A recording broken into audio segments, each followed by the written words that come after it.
Hi dear students. हम लोग बात कर रहे थे sexual reproduction in flowering plants की। लास्ट दो लेक्चर में हम लोगों ने पहले लेक्चर में फ्लावर्स के बारे में डिस्कशन किया था। लास्ट लेक्चर में हम लोगों ने मेल रिप्रोडक्टिव होल्स यानी एंड्रोशियम के बारे में डिस्कशन किया था, जिसको हम लोगों ने और क्या नाम जाना था, स्टामेन को माइक्रोस्पोरोफिल्स के बारे में हम लोगों ने वहाँ डिस्कशन किया था।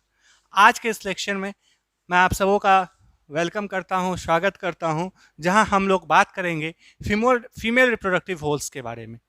आप लोग इस समय बोर्ड्स पे लिखे हुए कुछ टर्म्स को जान रहे होंगे 11th क्लास में, क्योंकि आप लोग इस सारे टर्मिनोलॉजी से वाकिफ हो। बट फिर से हम लोग एक बार इसको शुरू कर देते हैं, जान लेते हैं क्या है। सबसे पहला टर्म जो है female reproductive holes. Female reproductive holes का ही दूसरा नाम हम लोगों का क्या है, गायनेशियम। और गायनेशियम का सिंगुलर फॉर्म क्या था, कार्पल या पिस्टिल। ठीक है, तो यहां तक आप लोग जानते थे, लेकिन आज इसमें एक नया शब्द जुड़ेगा, that is mega sporophyll. Mega sporophyll word फिर निकालोगे, सबसे पहला वर्ड क्या है, मेगा स्पोर। मेगा स्पोर जो होता है ये कहा जाता है एग को, और फिल का मतलब होता है लीफ। यानी गायनेशियम क्या है, ये ऐसा मॉडिफाइड लीफ है जिसमें एग लाइक स्ट्रक्चर यानी फीमेल गैमेट्स का डेवलपमेंट होगा। इसीलिए इसको हम लोग क्या कहते हैं, मेगा स्पोरोफिल्स कहते हैं। इसके स्ट्रक्चर्स जो आप बोर्ड्स पे बने हुए दिख रहा होगा, ये बना हुआ होता है सबसे पहला part that is stigma, followed by style and followed by ovary. ये इसके तीन पार्ट्स हैं। क्या क्या है, stigma, style and ovary. Stigma का ये फंक्शन है कि पॉलन ग्रेन यहाँ पे लैंड करेगा। यहाँ पे पॉलन ग्रेन क्या करेगा, लैंड करेगा। यानी आप कह सकते हो this is your pollen collector. यानी पॉलन ग्रेन को ये कलेक्ट करेगा और यहाँ पे जर्मिनेशन अकर करेगा पॉलन ग्रेन।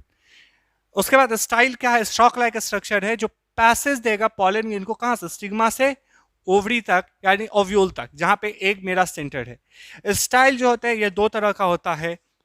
ठीक है, ये आगे आप लोग पढ़ोगे। सबसे पहला स्टाइल्स को हम लोग कहते हैं होलो स्टाइल या होलो स्टाइल, और दूसरे स्टाइल्स को हम लोग कहते हैं सॉलिड स्टाइल्स। यानी वहाँ पे अगर टिश्यूज भरे पड़े हैं तो वो सॉलिड स्टाइल्स हो गए, अगर टिश्यू नहीं है, वहाँ पे ट्यूब लाइक स्ट्रक्चर है, पैसेज है, तो उसको हम लोग होलो स्टाइल्स कहते हैं। ठीक है, अब मेन पोर्शन हमारा आता है ओवरी के पास। ओवरी क्या, ये सॉलिड बेसल पार्ट है, और इस ओवरी में प्रेजेंट होते हैं ओव्यूल। ओवरी में क्या प्रेजेंट होते हैं, ओव्यूल। और ओव्यूल में प्रेजेंट होता है हम लोगों का क्या, एम्ब्रियो सैक। जिस एम्ब्रियो सैक में क्या प्रेजेंट है, एग प्रेजेंट है, यानी मेगा स्पोर प्रेजेंट है। यानी आप कह सकते हो कि this is the structure and this is the structure of female reproductive holes और गायनीशियम या कार्पल या मेगा स्पोरोफिल, जिसका हम लोगों ने क्या फंक्शंस भी जाना। ठीक है, कोई दिक्कत नहीं। किसी किसी फ्लावर में, जैसे कि रे flow rate of the Helianthus, Helianthus कहा जाता है, जरा याद करोगे, हेलियंथस ट्यूबरोसस कहा जाता था। हम लोग किसको कहते थे, सनफ्लावर को। इसके रे फ्लोरेट, सनफ्लावर में दो तरह के इन्फ्लोरेसेंस था, रे फ्लोरेट एंड डस्क फ्लोरेट। तो इसका जो रे फ्लोरेट था, ये रे फ्लोरेट कैसे हैं, रिड्यूस पिस्टिल है। यानी रिड्यूस पिस्टिल कहने का मतलब यहाँ पे एक का फॉर्मेशन नहीं होता है, यानी इसके डिस्क फ्लोरेट जो होंगे वो पिस्टिल्स के वर्क परफॉर्म करेंगे। तो ऐसा पिस्टिल जहाँ पे एक का फॉर्मेशन नहीं होता, यानी रिड्यूस जो पिस्टिल है, वैसे पिस्टिल को हम लोग पिस्टिलॉइड कहते हैं। वैसे उसी तरह जैसे रिड्यूस स्टैमिन को हम लोग क्या कहते थे, स्टैमिनॉइड्स कहते थे। ठीक है, कोई दिक्कत नहीं, आगे बढ़ूं। अब बात है नंबर ऑफ कार्पल्स के आधार पे दो तरह के कार्पल्स, दो तरह के डिवीजन होते हैं। सबसे पहले मोनोकार्पलरी, दूसरा होता है मल्टी कार्पलरी। अगर एक कार्पल प्रेजेंट है, यानी एक कार्पल और एक पिस्टिल अगर प्रेजेंट है, दैट इज मोनोकार्पलरी केस, जैसे कि फेबियसी में देखने को हम लोगों को मिला था।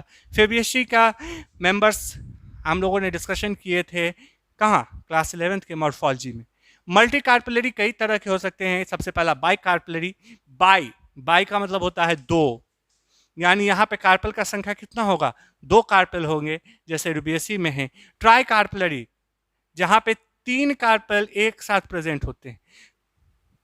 अगर आप लोग कभी कुकुरबिटा में एक मेंबर आप लोग देखे होंगे, खीरा। खीरा को जब आप स्लाइस करोगे, ककम्बर जिसको आप लोग कहते हो, तो उसके अगर स्लाइसिंग करोगे सलाद के लिए, तो उसका कुछ ऐसा स्ट्रक्चर, ऐसा रहता है स्ट्रक्चर। क्यों, क्योंकि एक कार्पल, दो कार्पल, तीन कार्पल। तो ऐसा स्ट्रक्चर को हम लोग क्या कहेंगे, ट्राई कार्पेलरी कहेंगे। उसके बाद टेट्रा कार्पेलरी, जहाँ पे 4 कार्पेल एक साथ प्रेजेंट होता है। लेमिएसी में, लेमिएसी के मेंबर्स तुलसी हैं, होली बेसल जिसको आप लोग कहते हो वो हैं। Apart from this penta carpellary भी होता है। ये सारे के सारे कहाँ चले जाएंगे, मल्टी कार्पेलरी में, ठीक है। नंबर ऑफ कार्पल्स के बाद अब बात हम लोग करते हैं fusion of carpals. Fusion of carpals दो तरह के होते हैं। सबसे पहला, या तो ये फ्यूज नहीं होगा, फ्यूज नहीं होगा तो मतलब क्या होगा, फ्री होगा। जैसे यूनिलॉक्युलर, जैसे मोनोकार्पलरी स्ट्रक्चर्स जो हैं ये फ्यूज नहीं होंगे। तो ये कैसे होंगे स्ट्रक्चर, ये बेसिकली स्ट्रक्चर एपोकार्पस होंगे, यानी फ्री कार्पल। क्या होगा, फ्री कार्पल। इसके एग्जांपल्स क्या क्या थे, लोटस, रोज और माइकिल्स। ये आपके एनसीईआरटी का दिया हुआ एग्जांपल्स है, तो आप इसको लगातार देखते रहोगे। Apart from this, syncarpous एक ऐसा टर्म आया है जहां पे फ्यूज कार्पल की बात हम लोग करेंगे। किसकी बात करेंगे, फ्यूज कार्पल की बात करेंगे। जैसे कि अभी अभी ट्राई कार्पलरी स्ट्रक्चर में हम लोगों ने बात किया किस चीज का, ट्राई कार्पलरी में अभी अभी हम लोगों ने बात किया किस चीज का, ककम्बर का, जहां पे तीनों कार्पल्स आपस में क्या थे, फ्यूज थे। उसी तरह हिबिस्कस का आप जरा ध्यान दोगे, हिबिस्कस के ऊपर में आप इस तरह से 5 स्ट्रक्चर्स देखते हो और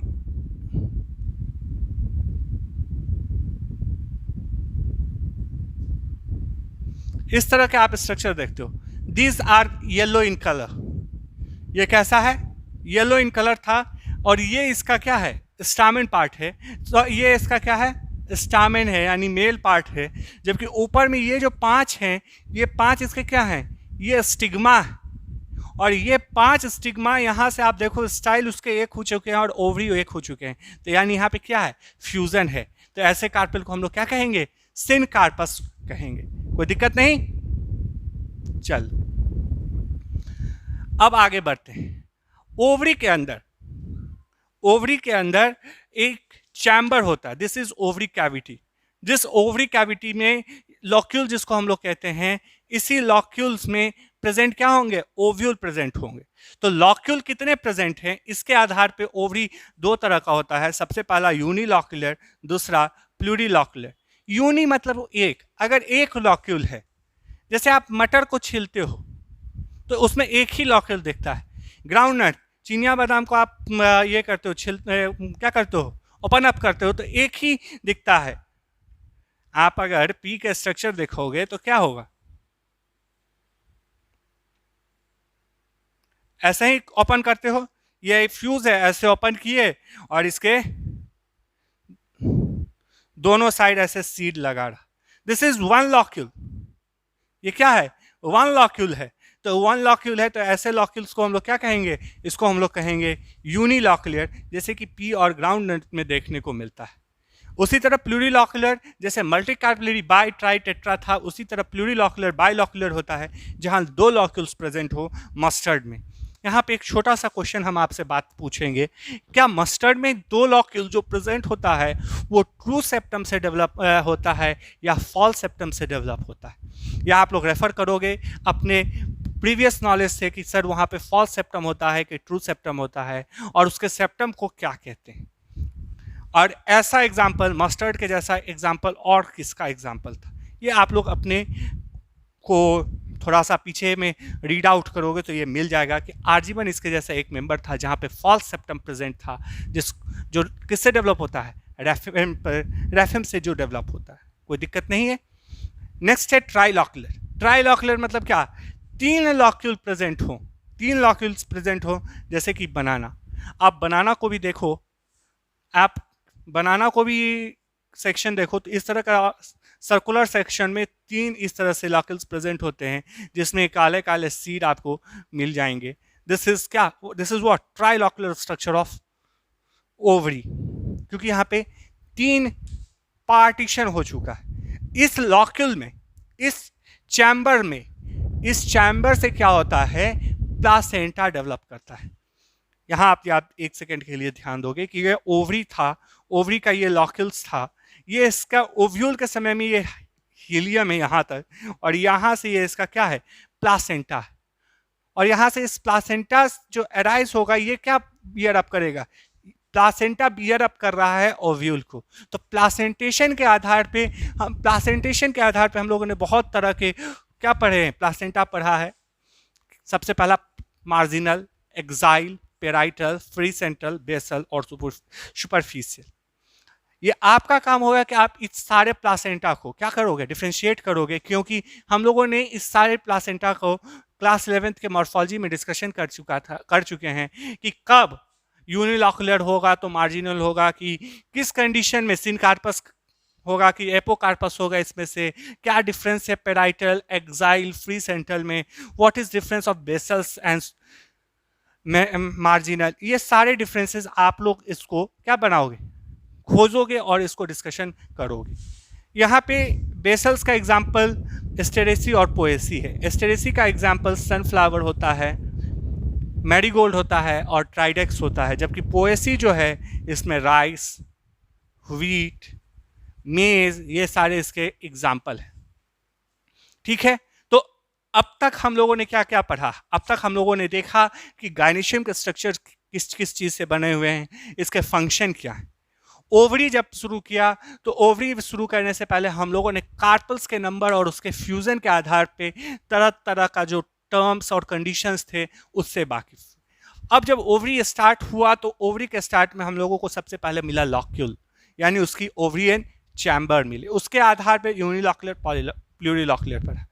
उस लॉक्यूल्स से अराइज, उस लॉक्यूल्स में हम लोगों को आगे एक स्ट्रक्चर मिला प्लासेंटा, और प्लासेंटा के आधार पे हम लोगों ने प्लासेंटेशन तरह तरह के पढ़े। अब हम लोग बात करेंगे ओव्यूल की, यानी the main part, the mega sporangium की चर्चा हम लोग करने को जा रहे हैं। ठीक है, अब तक हम लोग स्टिग्मा, स्टाइल, ओवरी के बारे में डिस्कशन कर चुके हैं, यानी गायनेशियम के ओवरव्यूइंग कर चुके थे। अब हम लोग क्या करते हैं, इस ओव्यूल को जूम आउट करते हैं और इसके स्ट्रक्चर को स्टडी करते हैं। तो ओव्यूल का दूसरा नाम है मेगा स्पोरेंजियम। मेगा स्पोरेंजियम इसको इसलिए कहा जाता है क्योंकि मेगा स्पोर यहाँ पे डेवलप करता है। मेगा स्पोर किस क्या है, ओव्यूल। ठीक है, ये यहाँ पे डेवलप करता है। तो ओव्यूल का स्ट्रक्चर बेसिकली, आप ये जो स्ट्रक्चर देख रहे हो, ये आपके बुक में कुछ ऐसा होगा कि इसको आप यहाँ से डायरेक्ट टर्न आउट कर दो 180 डिग्री पे। ठीक, सबसे ऊपर का ये जो रीजन है, ये इसका बेसल रीजन है और ये इसका टिप का रीजन है। ठीक है, ये स्ट्रक्चर हम लोग समझने के लिए इसको ऐसे बनाए हैं, लेकिन एक्चुअली ये स्ट्रक्चर जो प्रेजेंट होता है फीमेल ओवरी में, ये इस तरह से आप ऊपर की ओर मूव आउट कर दो। ठीक, कोई दिक्कत नहीं है। सबसे पहला रीजन है क्लाजल एंड। क्लाजल एंड के बारे में क्या क्या है भाई, जरा पढ़ लिया जाए। तो क्लाजल एंड जब भी प्रेजेंट होगा ये माइक्रोपाइल के अपोजिट होगा, यानी क्लाजल एंड के अपोजिट जो रीजन होगा इसको हम लोग क्या कहेंगे, माइक्रोपाइल कहेंगे। तो माइक्रोपाइल क्या है, माइक्रोपाइल पोर लाइक स्ट्रक्चर है या पोर है, प्रेजेंट कहाँ है, tip of the ovule. Ovule के टिप पे ये प्रेजेंट होता है, जबकि ये क्लाजल क्या है, ये basal part of the ovule है। आपको इस तरह से हम इसीलिए पढ़ा रहे हैं क्योंकि आप एक चीज जानोगे कि कभी कदार आपको किसी दो के ऊपर डिफरेंस लिखने के लिए भी बोल देता है कि आप इस दोनों के स्ट्रक्चर को डिफरेंशिएट करें, तो उस समय आप लोगों को ये चीज दिक्कत ना हो, इसीलिए इस तरह से हम लोग देख रहे हैं। ठीक है, अगली बात, तो क्लाजल के बारे में हम लोगों ने देखा कि ये अपोजिट होगा कहाँ, माइक्रोपाइल के। दूसरा ये बेसल पार्ट होगा किस चीज का, ओव्यूल का। लेकिन अब यहाँ कुछ नोटवर्दी पॉइंट आपको ध्यान रखना है। कुछ नोटवर्दी पॉइंट आप लोग को ये ध्यान रखना है कि जोस्टेरा जो एक एंजियोस्पर्मिक, यहाँ हम लिख देते हैं, ये क्या है, एक एंजियोस्पर्मिक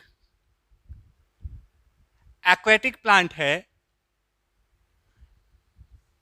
इसमें क्या होता है, कुछ सेल थिक हो जाते हैं कहाँ, क्लाजा के, और क्लाजा क्या है, basal part of the ovule है, यानी कि बिलो द एम्ब्रियो सैक कुछ सेल थिक हो जाएंगे क्लाजल्स एंड से, जिसको हम लोग क्या कहते हैं, हाइपोस्टी कहते हैं।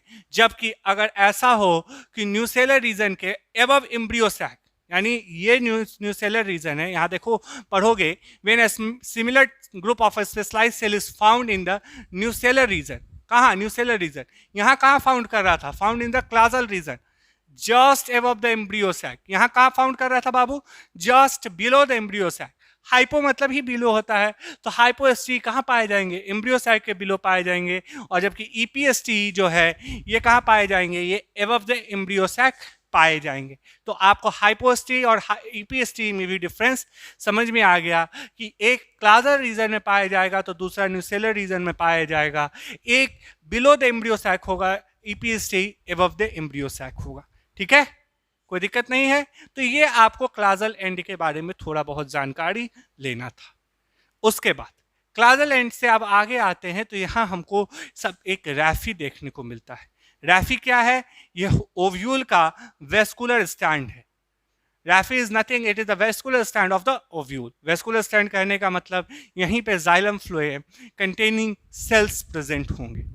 उसके बाद ये जो रीजन है, जो डॉटेड रीजन है, ये जो आपका रीजन है, this region is nucellar. Nucellar क्या है, ये parenchymatous mass of the tissue.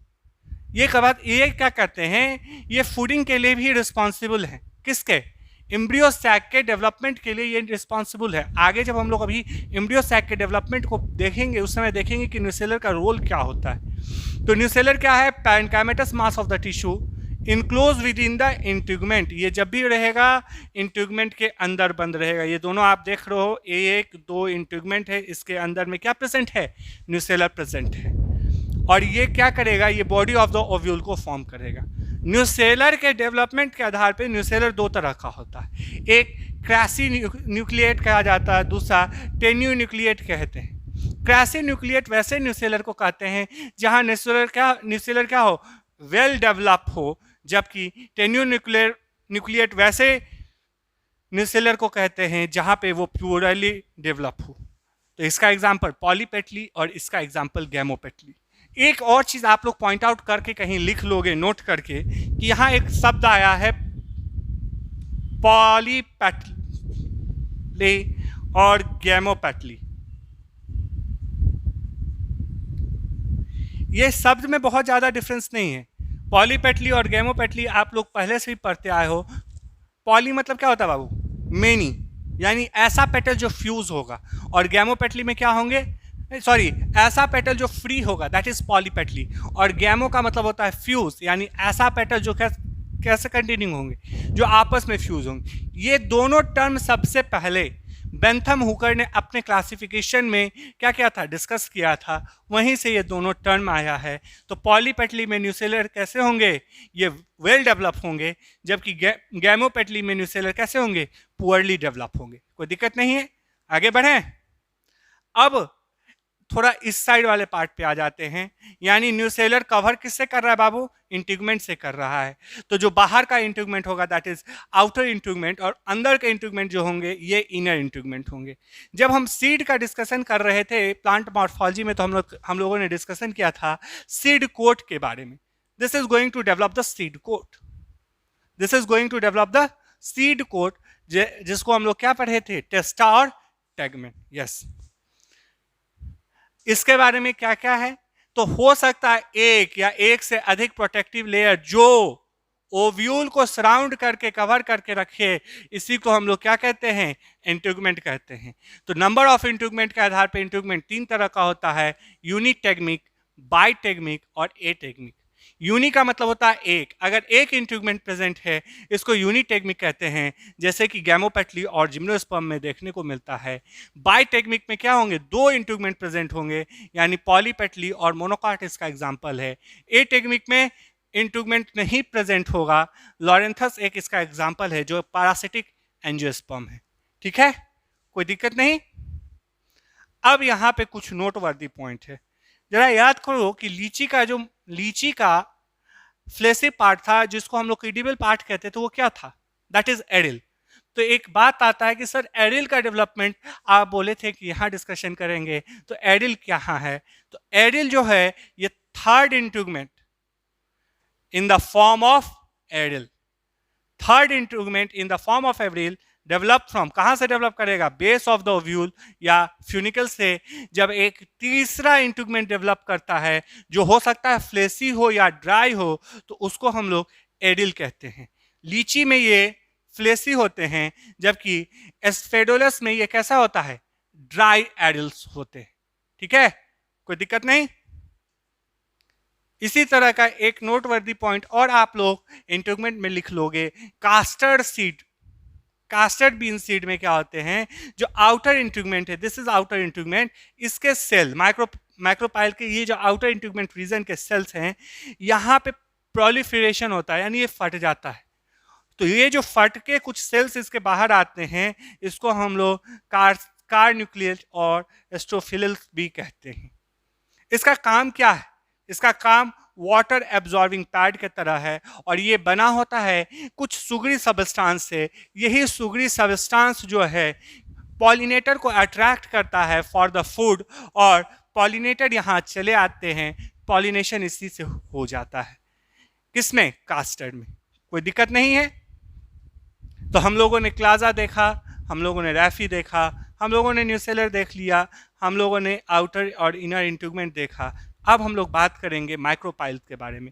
Micropyle क्या है? Pore present at the tip of the ovule, और यहाँ पे सबसे मेन पॉइंट, यही एक ऐसा रीजन है एंजियोस्पर्मिक ओव्यूल में जहाँ इंटरमेंट क्या होगा? एब्सेंट होगा। एक जनरल ओव्यूल में, एक जनरल स्ट्रक्चर के ओव्यूल में आप ये चीज एब्सेंट पाओगे। कहाँ? किस रीजन में? माइक्रोपाइल में। यहाँ इसीलिए एब्सेंट होता है क्योंकि in the maximum angiospermic plant, in the maximum angiospermic fertilization, जो pollen tube आता है, ये pollen tube माइक्रोपाइल्स एंड से इंटर करता है। ठीक है, कोई दिक्कत नहीं। तो हम लोगों ने माइक्रोपाइल्स को भी देख लिया। अब हम बात करेंगे हीलियम के बारे में। This is the complete structure of ovule. यहाँ तक जो ओव्यूल का और फ्यूनिकल का जंक्शन होता है उसको हम लोग हीलियम कहते हैं। और फ्यूनिकल क्या है? It is a stock like, it is a stock of ovule, ovule का स्टॉक जो अटैच रहेगा कहाँ से? प्लासेंटा से। अभी अभी हमने पीछे में प्लासेंटेशन बताया था, तो हम बाहर से अंदर की ओर आ रहे थे, तो हम लोगों ने ओवरी के बारे में पढ़ा, ओवरी एंड चैम्बियल लॉकिल्स के बारे में देखा, वहाँ पे हम लोगों ने प्लासेंटा देखा। प्लासेंटा किस चीज़ से कनेक्टेड है? यानी फ्यूनिकल से कनेक्टेड है। तो फ्यूनिकल्स कहाँ होता है? ओव्यूल में होता है। यानी हम लोग अब मेगा स्पोरेंजियम की स्टडी कर रहे हैं। इसके बाद हम लोग इसके टाइप्स को देखेंगे, फिर डेवलपमेंट को देखेंगे। इसमें भी एक नोटवर्दी पॉइंट होता है, ऑब्यूरेटर कभी कदार प्रेजेंट होते हैं फ्यूनिकल में। यहाँ पे कुछ इस तरह से आउटग्रोथ प्रेजेंट होंगे, और ये आउटग्रोथ हर प्लांट में नहीं देखने को मिलता है। This is ऑब्यूरेटर। फ्यूनिकल में कुछ इस तरह से एक आउटग्रोथ प्रेजेंट हो गई, ये हर प्लांट में देखने को नहीं मिलता है। This is obturator. ये ऑब्यूरेटर का काम ये है, जो पॉलन ट्यूब आएगा इसके रास्ते को, इसके पैसेज को ये गाइड करेगा किधर? ओव्यूल के तरफ।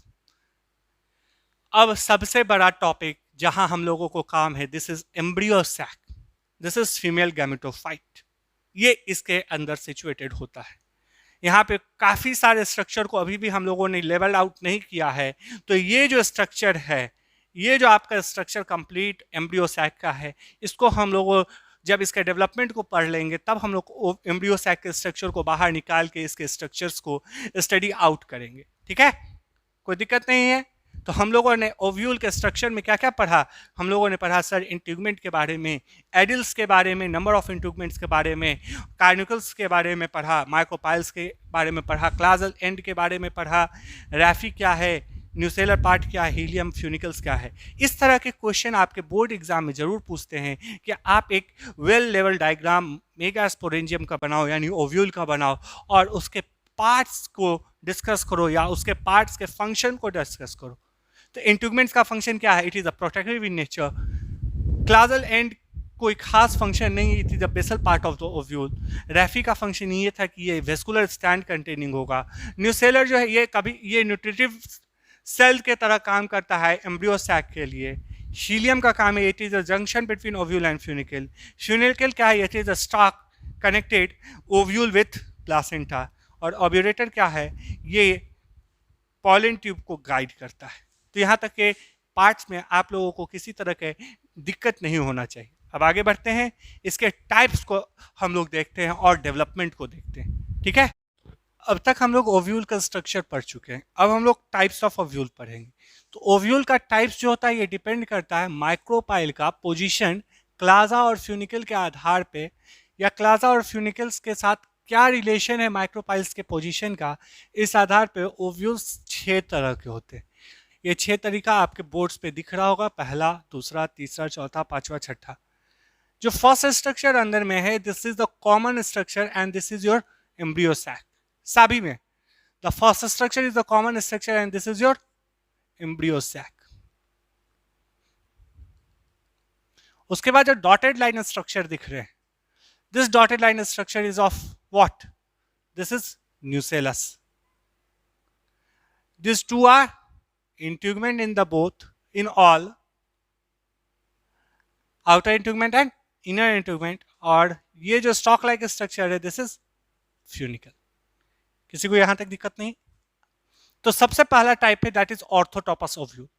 ऑर्थोट्रोपस ओव्यूल को हम लोग और एक नाम से जानते हैं, this is erect ovule. Erect का मतलब क्या होता है? सीधा होना, यानी माइक्रोपाइल, क्लाजा और फ्यूनिकल जो होंगे ये स्ट्रेट लाइन में होंगे। This is funicle, this region is your what? Chalazal region, this is your micropyle region. तो यहां आप देखो, this is your what? Micropyle region and this is your chalazal region. तो माइक्रोपाइल, क्लाजल रीजन जो होगा और फ्यूनिकल, ये कैसे हैं? स्ट्रेट लाइन में होने चाहिए। यहां से अगर हम एक स्ट्रेट लाइन ड्रॉ करते हैं तो इस स्ट्रेट लाइन पे सारे के सारे क्या हो जाएंगे? मिल जाएंगे आपको। तो ये इरेक्ट ओव्यूल हुआ, इसी को हम लोग क्या कहते हैं? ऑर्थोट्रोपस ओव्यूल कहते हैं। ये हम लोग को पीपर, साइकस और पॉलीगोनेसी फैमिली में मिलता है। साइकस एक जिम्नोस्पर्म है। साइकस क्या है? एक जिम्नोस्पर्म है। Apart from this, orthotropous ovule जो ये प्रिमिटिव इन नेचर है और सिंपलेस्ट टाइप है। प्रिमिटिव इन नेचर कहने का मतलब बहुत पुराना ओव्यूल है, इसीलिए आप देख रहे हो कि हम लोग इसका एग्जाम्पल कहाँ मिल रहा है हमको? जिम्नोस्पर्म में भी इसका एग्जाम्पल देखने को मिल रहा है इन द साइकस। ठीक है। दूसरा ओव्यूल जो एनाट्रोपस ओव्यूल है, ये आपके लिए हिट क्वेश्चन है कि आपको बार बार एग्जाम में पूछेगा, draw the structure, draw the well level structure of anatropous ovule, level 8 और उसका फंक्शन बताओ, जो अभी अभी हम लोग पहले एनाट्रोपस ओव्यूल के स्ट्रक्चर को डिस्कस किए। This ovule is also known as inverted ovule. Inverted ovule कहने का क्या मतलब? उल्टा है। उल्टा है मतलब 180 डिग्री पे बेंडिंग है। कितने पे ओव्यूल बेंड कर रहा है? 180 डिग्री पे बेंड कर रहा है। यानी यहाँ पे माइक्रोपाइल जो होगा ये हीलियम के अगल बगल राइज करेगा। This is micropyle and this is what? Helium.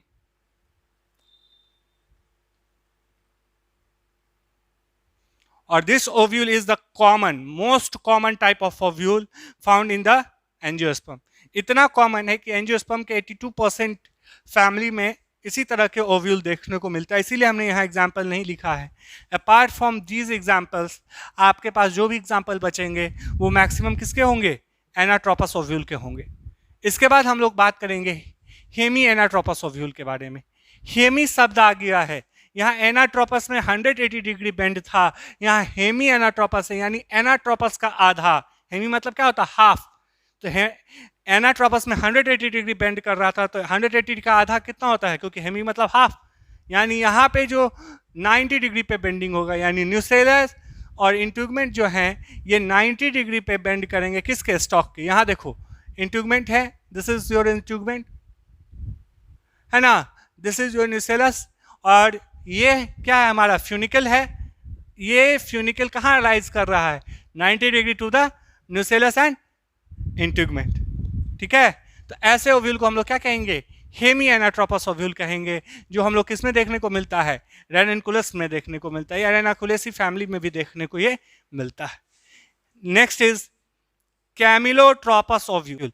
यहाँ पे जो ओव्यूल होते हैं ये कुछ हद तक हेमी एनाट्रोपस ओव्यूल के जैसे होते हैं, लेकिन डिफ्रेंशिएशन क्या हो जाता है कि इसका जो इंट्यूगमेंट होता है ये डाउनवर्ड मूव कर जाता है।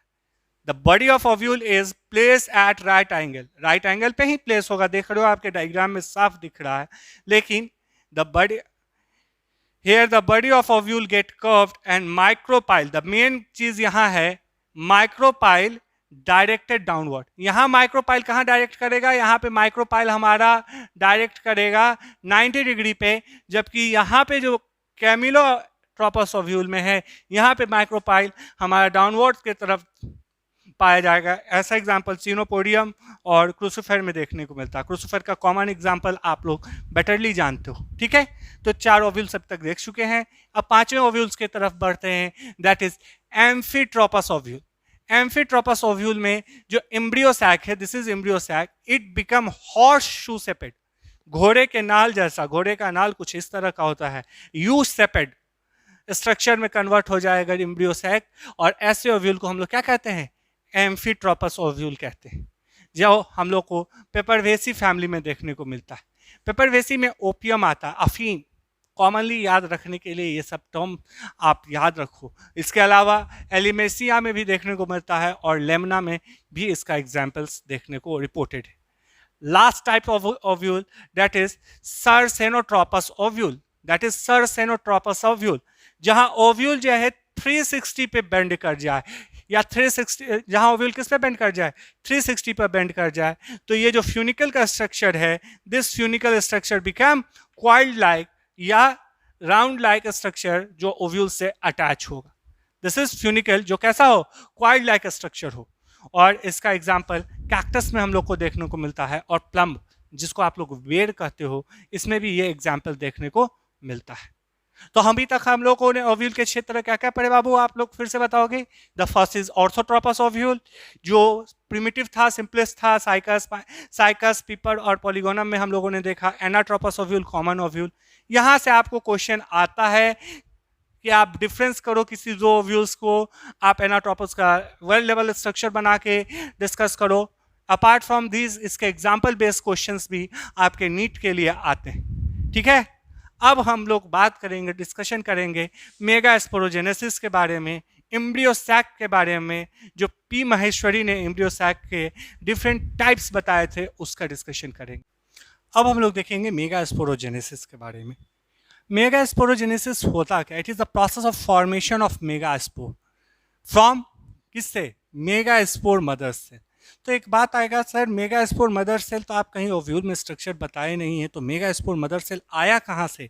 तो मेगा स्पोर मदर सेल जो होता है, ये जनरली ओव्यूल के, देखो कहाँ से, न्यूसेलस के जो माइक्रोपाइल रीजन होंगे, यानी माइक्रोपाइलर रीजन ऑफ न्यूसेलस, इसके कोई एक सेल डेवलप कर जाएंगे किसमें, मेगा स्पोर मदर सेल में। ये जो स्ट्रक्चर आपको दिख रहा है, दिस स्ट्रक्चर इज, जिसमें मैं अभी न्यूक्लियस बना रहा हूँ, this nucleated structure is the nucellus, ठीक है।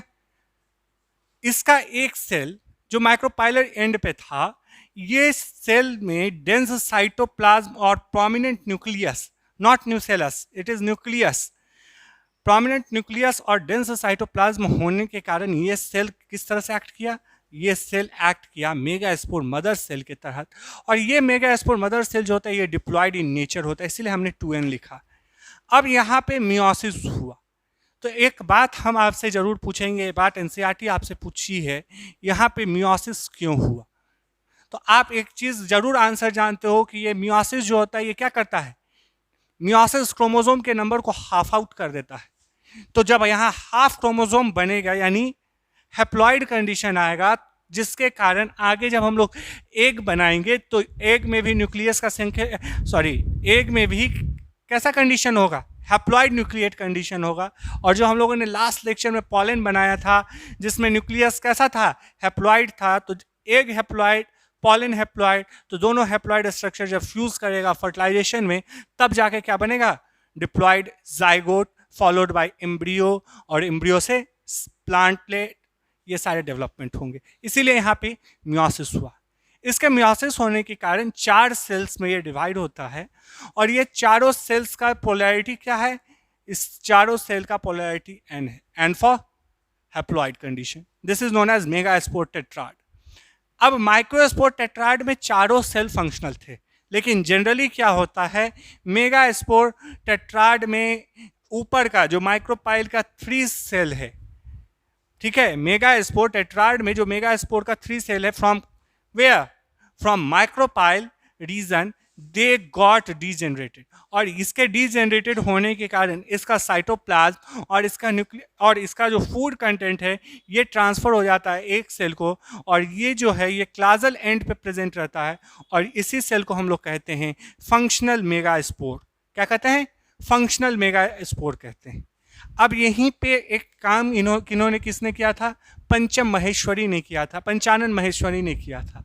अब हम लोग टॉपिक पढ़ रहे हैं फीमेल गैमेटोफाइट या एम्ब्रियो सैक के बारे में, जो हम लोगों ने पहले भी डिस्कशन किया था कि पंचानन महेश्वरी का यहाँ बहुत बड़ा रोल है। तो यही रोल अब यहाँ पे पंचानन महेश्वरी प्ले करेंगे कि पंचानन महेश्वरी ने एम्ब्रियो सैक को क्लासिफाई किया था कि कितने न्यूक्लियस से एम्ब्रियो सैक डेवलप होता है इस आधार पे। तो सबसे पहला था मोनोस्पोरिक, जहाँ एक स्पोर से डेवलप हो। दूसरा क्या है, बायोस्पोरिक, जहाँ एम्ब्रियो सैक दो स्पोर से डेवलप हो, दो न्यूक्लिएट स्पोर से डेवलप हो। तीसरा है टेट्रास्पोरिक, जहाँ एम्ब्रियो सैक डेवलपमेंट में जो मेगा स्पोर होता है इसमें 4 न्यूक्लियस का क्या होगा, इन्वॉल्वमेंट होगा। तो हम लोग बाद में बायोस्पोरिक टेट्रास्पोरिक का एक शॉर्ट नोट्स देखेंगे, लेकिन आपके नोट्स आपके जो सिलेबस में है इसमें मोनोस्पोरिक का पॉलीगोनम टाइप पढ़ना है।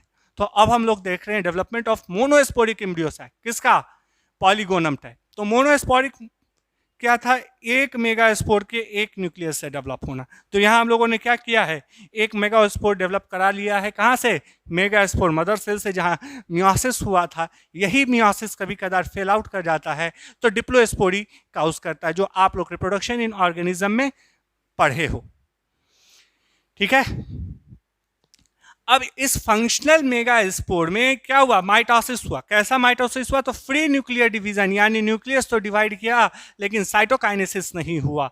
तो यहाँ पे अगला जो कंडीशन हुआ, यहाँ 2 न्यूक्लिएट स्टेज में आया, दोनों न्यूक्लियस अपोजिट पोल पे चले गए, फिर वहाँ माइटोसिस हुआ। अब जो माइटोसिस हुआ तो ये भी माइटोसिस कैसे होंगे, फ्री न्यूक्लियर डिवीजन। अच्छा, ये जो स्ट्रक्चर बना, ये स्ट्रक्चर कैसा होगा, हैप्लॉइड होगा। क्यों हैप्लॉइड होगा, क्योंकि पहले ही मियोसिस करके हम लोगों ने मेगा स्पोर हैप्लॉइड बना चुका है। अब कितना बार भी माइटोसिस कर दें, जब तक फर्टिलाइजेशन, जब तक फ्यूजन नहीं होगा तब तक हैप्लॉइड कंडीशन ही रहेगा।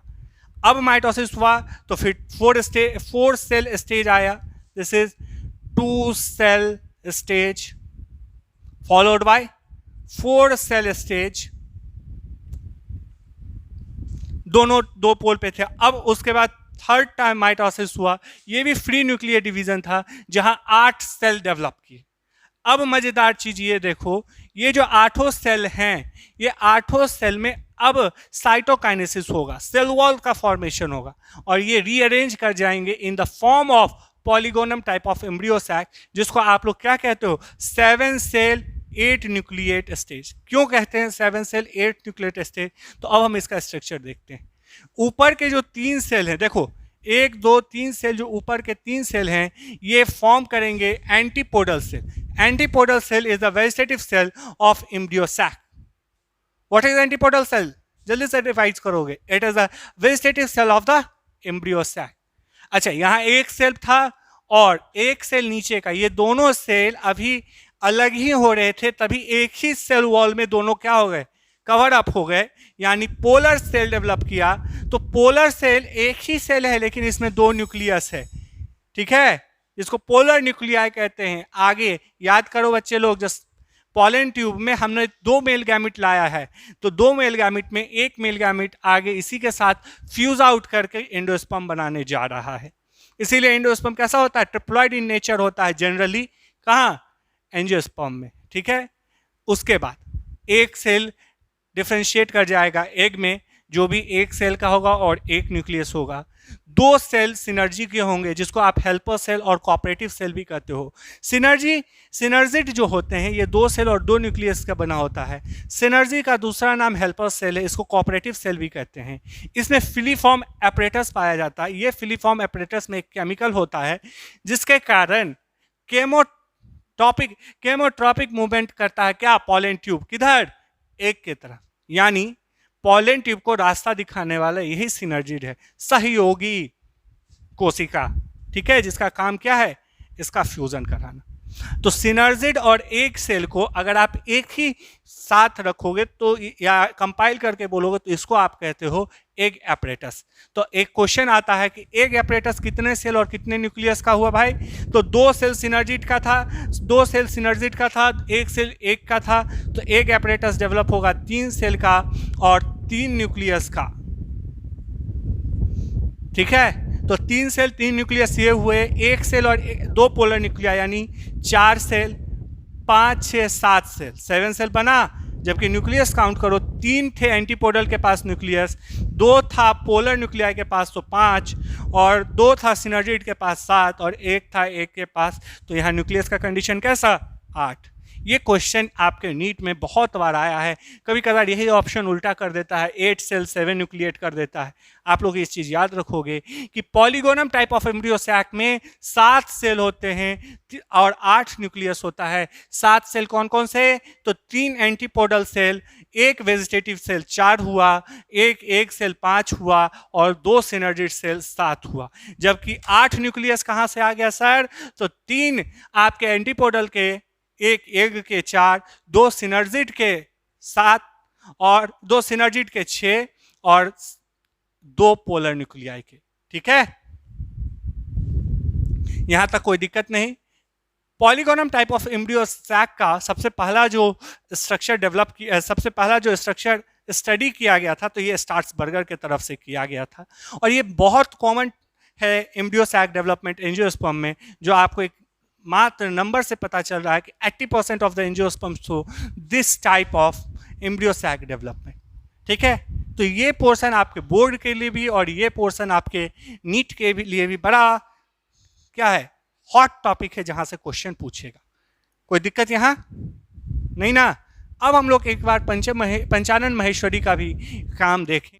जो बात हम लोग डिस्कशन किए थे डियर स्टूडेंट्स के, हम लोगों ने डिस्कशन किया था कि पंचानन महेश्वरी ने एम्ब्रियो सैक को 3 तरह से डिस्कस किया on the basis of nuclei involve in the development of embryo sac. ठीक है, the first one is known as monosporic, follow by bisporic and follow by tetrasporic.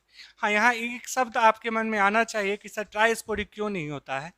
ट्राइस्पोरिक इसीलिए नहीं होता है कि हम जानते हैं, क्या जानते हैं कि माइटोसिस जब कभी भी होगा तो एक सेल से 2 बनेगा, तो ठीक है, मोनोस्पोरिक में एक सेल से बना, कोई दिक्कत नहीं है। बायोस्पोरिक में हो सकता है एक सेल कन्वर्ट हो गया, एक सेल का न्यूक्लियस 2 बार हो गया, तो बाय। ट्राई कैसे होगा, अगर माइटोसिस हुआ तो दोनों में होगा तो 4 होगा, इसीलिए टेट्रास्पोरिक होता है, ट्राइस्पोरिक यहाँ नहीं होता है।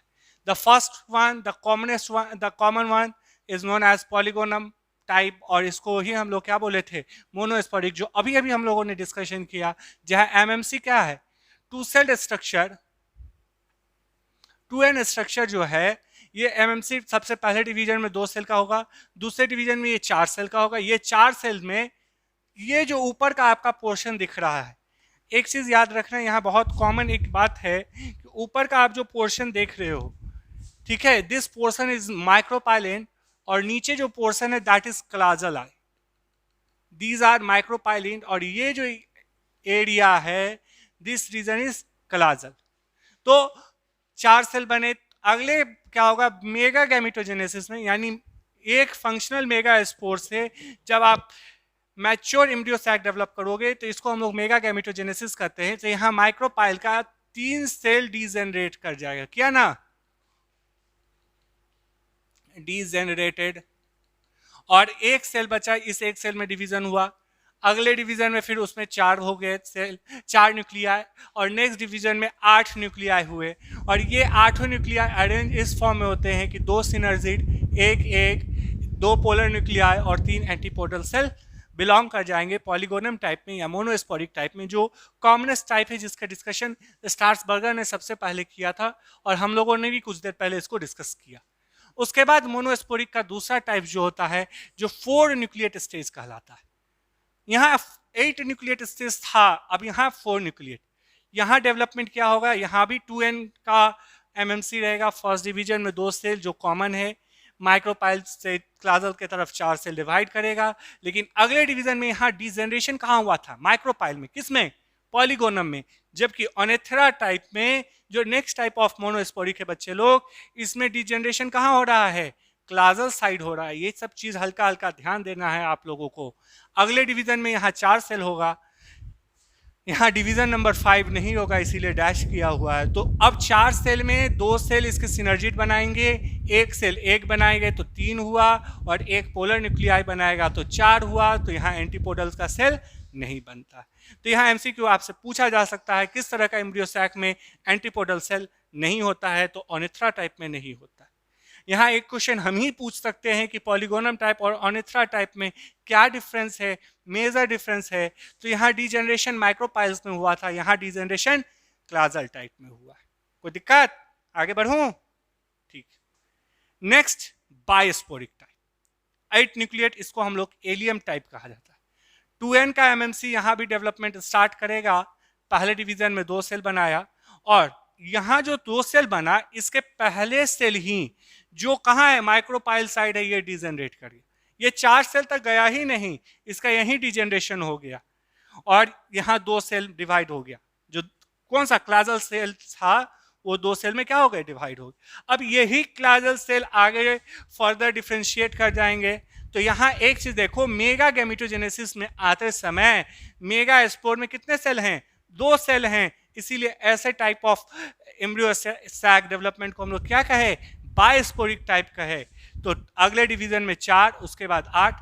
यहाँ पॉलीगोनम जैसे सिनर्जी 2 पोलर न्यूक्लियाई और 3 एंटीपोडल होंगे, लेकिन पॉलीगोनम और एलियम में ये डिफरेंस होगा कि मेगा गैमेटोजेनेसिस में आने के समय मेगा स्पोर यहाँ 1 सेल का था, 1 न्यूक्लियाई और 1 सेल का था, जबकि यहाँ क्या है डियर स्टूडेंट, यहाँ 1 सेल तो जरूर है लेकिन 2 न्यूक्लिएट है। इसीलिए क्या कहा गया, बायोस्पोरिक। बाय मतलब 2 न्यूक्लियाई प्रेजेंट है एक स्पोर में। ठीक है, डिफरेंस समझ में आ रही है? चलो अगला है टेट्रास्पोरिक, जिसको 16 न्यूक्लिएट स्टेज भी कहा जाता है।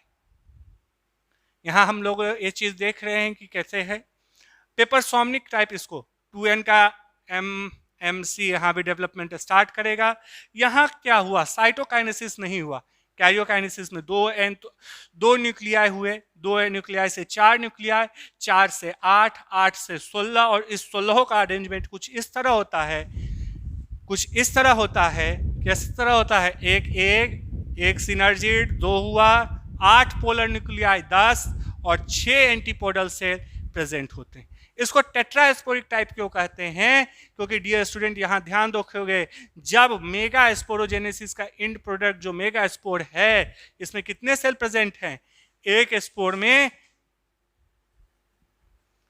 4 न्यूक्लिएट प्रेजेंट है। इसीलिए हम लोग इसको क्या कहे, tetrasporic type of embryo sac development. कोई दिक्कत नहीं। चलो नेक्स्ट टाइप जो है 5वां टाइप टेट्रास्पोरिक में ही आता है, दूसरा टाइप। दूसरा मतलब ये छठा नहीं हुआ, 5वां ही है, इसका नाम है दूसरा टाइप। ठीक है, यहाँ एमएमसी डेवलप करेगा, 2n स्टेज यहाँ भी है। यहाँ भी पेपरसोमनिक टाइप जैसा ही था कि साइटोकाइनेसिस नहीं हुआ, काइरियोकाइनेसिस के कारण 2 सेल, 2 से 4 सेल, 4 से 8 सेल, 8 से 16 सेल होंगे। लेकिन डिफरेंस क्या होगा, जो आपका पेपरसोमनिक में था कि 4 सेल के क्लस्टर बन रहे थे चारों साइड, जबकि अब जो क्लस्टर है अपोजिट एंड पे है, एक तरफ 4 है तो दूसरी तरफ 12 है। ये अराइज किस तरह से करेगा, तो एक सेल 1, 2 सिनर्जिड और 2 पोलर न्यूक्लियाई, जबकि पेपरसोमनिक में सिनर्जिड कितने थे, 1 थे, जबकि यहाँ सिनर्जिड कितने हैं, 2 हैं। पोलर न्यूक्लियाई यहाँ कितने थे, किसमें, पेपरसोमनिया में 8, जबकि पोलर न्यूक्लियाई इसमें कितने हैं, किसमें, दूसरा में 2, और एंटीपोडल यहाँ कितने हैं, 11 से। कोई दिक्कत, कोई दिक्कत नहीं यहाँ तक। इसको भी टेट्रास्पोरिक इसीलिए कहे क्योंकि मेगा स्पोरोजेनेसिस का एंड प्रोडक्ट जो मेगा गैमेटोजेनेसिस की तरफ जा रहा था, तो यहाँ एक ही स्पोर में 4 न्यूक्लियस प्रेजेंट है। ठीक है, now move to the next type जो हम लोग देखेंगे वो टेट्रास्पोरिक टाइप के अंदर फर्टिलिया टाइप देखेंगे, जिसमें न्यूक्लियस का कंटेंट कितना है, 8।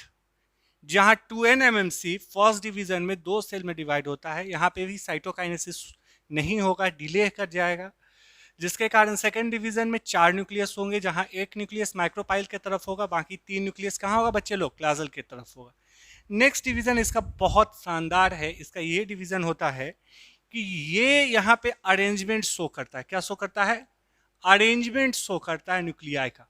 यानी यहाँ 4 से 8 नहीं होगा, यहाँ 4 का 4 ही सेल रह जाए, 4 का 4 ही न्यूक्लियस रह जाएगा, लेकिन माइक्रोपाइल के तरफ एक न्यूक्लियस क्या किया, मूव आउट किया।